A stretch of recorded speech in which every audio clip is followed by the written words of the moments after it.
Hi guys! Nagpabili po ako kay daddy and mommy ng roller skate. Tara guys, samahan niyo po ako mag-practice mag-roller skate. Mahirap po pala po ito, pero masaya po ako.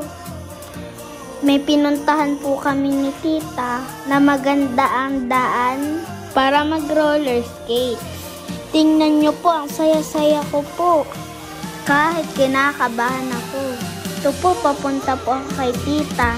Yakapin ko po siya kasi magdadagasa ako. Sa video pong ito, pauwi na po kami. Maggagabi na po kasi. Wala po kaming dalang ilaw. Napakaganda po ng langit at wala po gaanong nadaan. Kaya masaya po ako mag-practice ng roller skate dito. Ang bilis ko po, oh. Ang tagal po ni tita maglakad. Sobrang happy po talaga po ako today. Tingnan nyo po yung sunset. Napakaganda. Yun po muna for today. Bye-bye!